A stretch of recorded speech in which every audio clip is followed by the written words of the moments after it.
each one of you for coming out today and making this possible. Because 11 years ago today, March the 15th, 2000, Tina Marie McQuaig, a 27-year-old wife and mother, disappeared after leaving her pharmacy job at Shands, Jacksonville. She disappeared after leaving work one ordinary day. Days later, her car was found abandoned, but she was nowhere to be seen. Months, then years passed without answers. Eventually, her remains were discovered, confirming what no one wanted to believe. She was the victim of a homicide. Yet, after all this time, no arrests have been made, and her killer still walks free. This isn't just a story from the past, it's an open case, waiting for the truth to come to light. You might think you know nothing about this, but consider this. Maybe you've seen something and didn't realize it was important. Maybe you've helped solve a case before, simply by remembering a detail or speaking up. Sometimes, the smallest piece of information can change everything.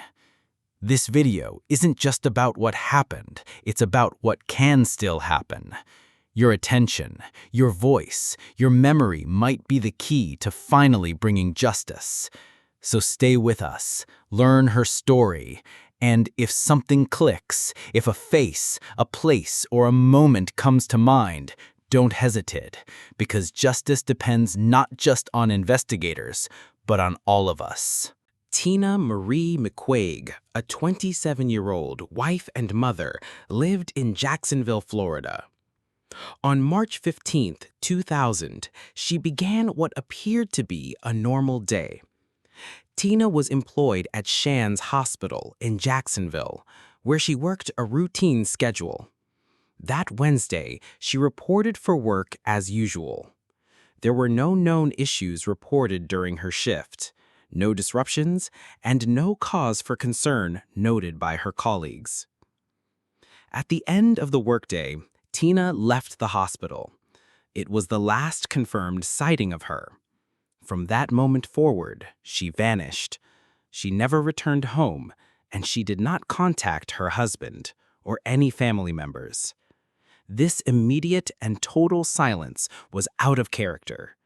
Tina was a dedicated mother and wife. For her to disappear without explanation was not something her family or anyone who knew her expected. Concern mounted quickly. When attempts to reach her went unanswered, her loved ones grew increasingly alarmed. Calls went unreturned, she wasn't at home, and no one had seen her since she left the hospital. As the hours passed into that evening, the lack of contact became more and more disturbing. By nightfall, the situation escalated from confusion to fear. The family began to search for answers, hoping for an innocent explanation, but there was no sign of Tina. Her absence stretched through the night and into the next day.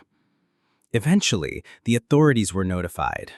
A missing persons report was filed, and the Jacksonville Sheriff's Office opened an investigation. What began as a routine day ended in mystery. Tina's disappearance marked the beginning of a case that would go unsolved for years. With no immediate leads and no trace of her whereabouts, her loved ones were left to face an agonizing wait for answers, as a regular workday became the last day anyone saw Tina Marie McQuaig alive. In the days following Tina Marie McQuaig's disappearance, the first tangible lead emerged, a discovery that both heightened concern and deepened the mystery. Tina's vehicle was found abandoned in the parking lot of a Walmart in Jacksonville, Florida. There is no public record of the exact day the car was located, but it was discovered a few days after she went missing on March 15, 2000. The presence of her vehicle, left unattended in a public space, sent immediate shockwaves through her family and investigators. For loved ones hoping she had simply gotten sidetracked or taken a brief, voluntary break from her routine, the sight of her car, alone, parked, and without her, was a chilling confirmation that something was truly wrong. For law enforcement, the discovery marked a pivotal moment. Until then, Tina's disappearance offered no physical trail. With the vehicle now in custody, detectives had their first piece of physical evidence to examine and connect to her last known movements. However, in the absence of publicly available details about what, if anything, was inside the car, authorities were left with more questions than answers. The location of the car in a high-traffic area, away from Tina's home or workplace, raised the possibility that it had been intentionally placed there. But with no information available in the background regarding surveillance footage, eyewitness accounts, or forensic findings, the script remains focused on the verified facts. The car was found, but Tina was still missing. For her family, the emotional impact of the discovery was devastating. It confirmed their fears without providing the clarity or resolution they desperately needed. The presence of her vehicle offered hope that answers were close, but that hope was short-lived. The car was not a solution. It was a symbol of disruption, of absence, and of a life interrupted. And for the investigation, it marked both a starting point and a frustrating dead end. After Tina Marie McQuaig vanished in March 2000, time began to move differently for her family. Each passing day brought no new answers, no sightings, no breakthroughs. For more than 2 years, they lived in a limbo defined by uncertainty, fear, and quiet desperation. During this period, there were no public announcements of major investigative developments. Tina's family, meanwhile, clung to hope while grappling with a deepening grief. The car had been found shortly after her disappearance, but it led nowhere, or at least no firm information was shared publicly. As weeks turned into months, and months into years, the silence surrounding Tina's case became its own kind of torment.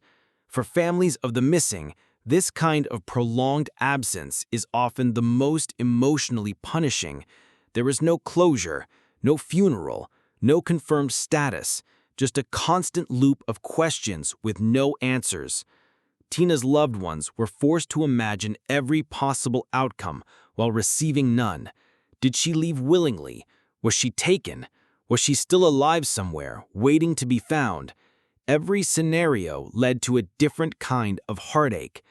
The community around Jacksonville, too, was likely impacted by her disappearance. Though specific public responses aren't detailed in the background, it's reasonable to understand that a young mother vanishing without a trace would not go unnoticed. Yet, as the case grew colder, media attention likely faded. In the absence of regular updates or arrests, stories like Tina's often slip from headlines, but they never leave the minds of those who knew her. Tina's family, however, did not stop searching. Whether through quiet perseverance or public appeals, they kept her memory alive. The hope that she would walk back through the door never fully faded, even when reason suggested otherwise. In the space between March 2000 and December 2002, they lived with daily uncertainty.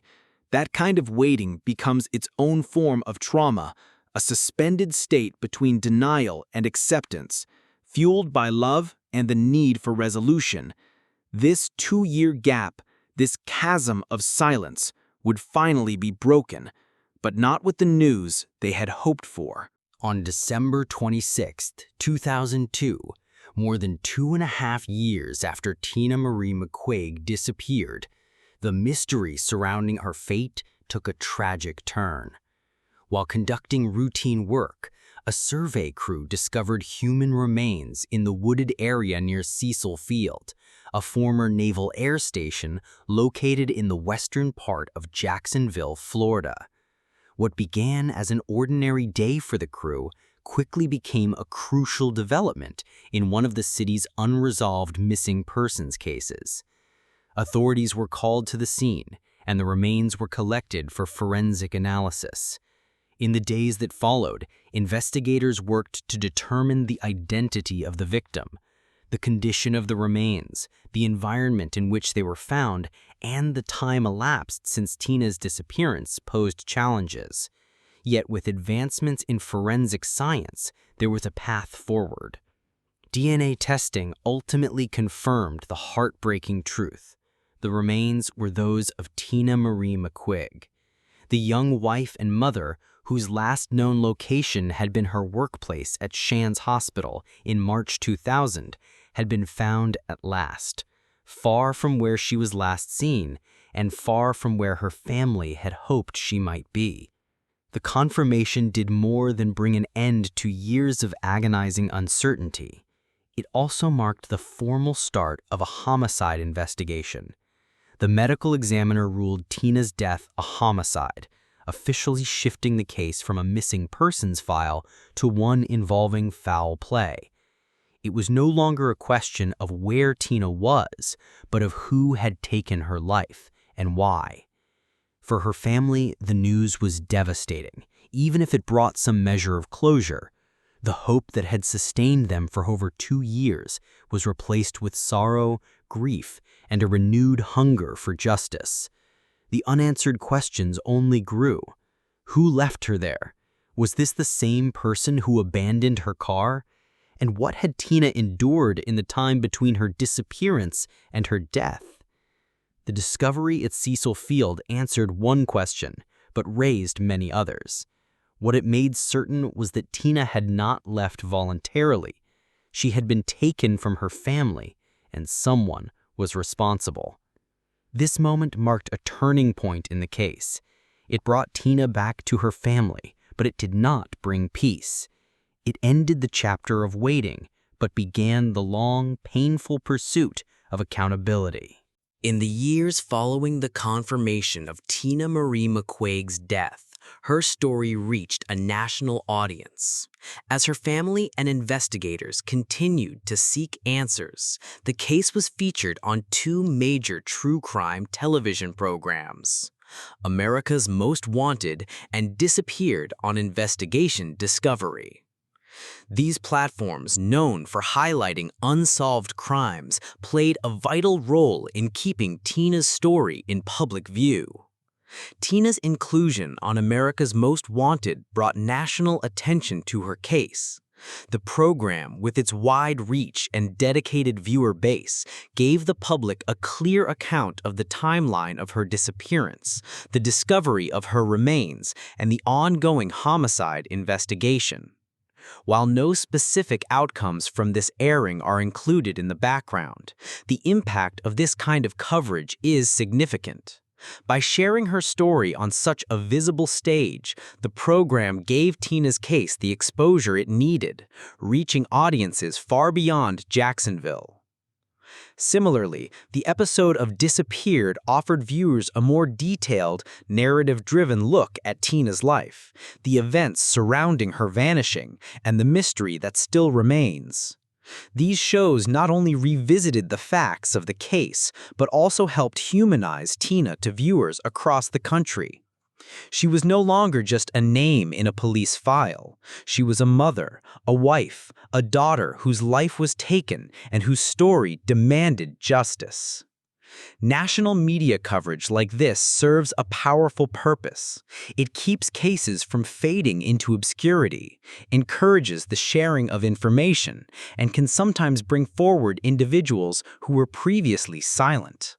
Though we cannot confirm whether any tips or leads resulted from these broadcasts, their significance lies in the attention they brought and the hope they rekindled. For Tina's family, every moment of exposure was a renewed call for answers.